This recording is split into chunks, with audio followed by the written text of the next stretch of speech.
You said that in a true free market economy that you can't make yourself rich without making your neighbor rich. And I thought that was a really brilliant and succinct way of describing the moral and practical superiority of free markets, which is often something that we find difficult to describe. So I'm wondering, as president, what actions you would take to encourage the flourishing of free markets?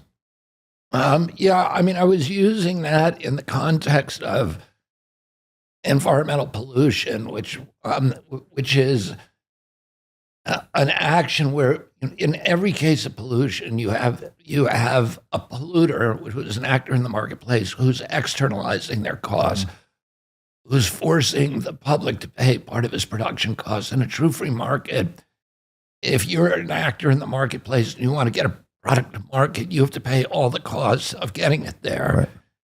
including the cost of cleaning up after yourself, which is a lesson we were all supposed to have learned in kindergarten. But there's a lot of polluters enter the marketplace with strategies of escaping the discipline of the free market by forcing the public to pay their costs of production. And they do that by externalizing their costs. And every act of pollution, I would describe as a subsidy.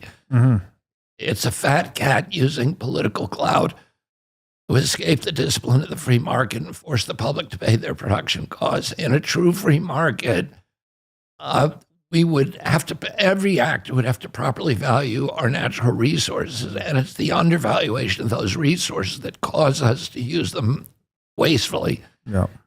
In a true free market, a true free market promotes efficiency. Efficiency means the elimination of waste, and pollution is waste.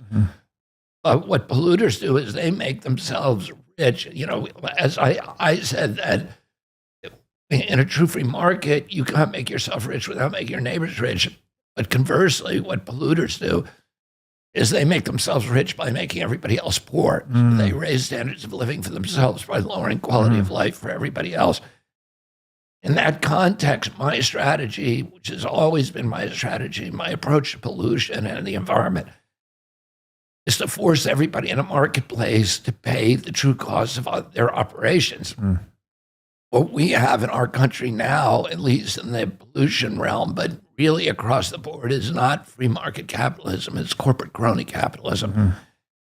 It's happening with pollution because polluters have disabled EPA. They've actually captured EPA and transformed it into a sock puppet for the industry it's supposed to regulate. When we sued Monsanto, we won the 3 big lawsuits against Monsanto on the issue of Roundup, and exposures to Roundup were causing non-Hodgkin's lymphoma, and we won $289 million on the first suit, $89 million on the second suit, $2.2 billion on the third suit, and then Monsanto came to the negotiating table. We had 40,000 suits in the pipeline.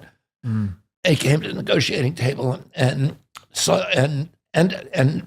settled them all and agreed to remove Roundup from home gardening products. But during that lawsuit, we had discovery documents that showed that the head of the pesticide division at EPA, a guy called Jess Rowland, was secretly working for Monsanto for a decade. So he was taking orders from Monsanto. Monsanto was saying to him, don't let anybody study the links between cancer and Roundup.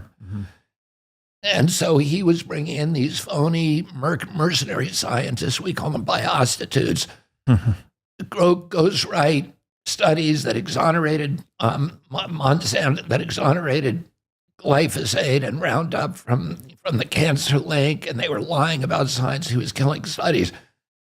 So he had transformed his division of EPA into essentially a sock puppet for the industry is supposed to regulate, an extension, a subsidiary of that industry. And if you look at all of EPA, that's the way it functions. But it's not just that agency. All of our agencies are now captured.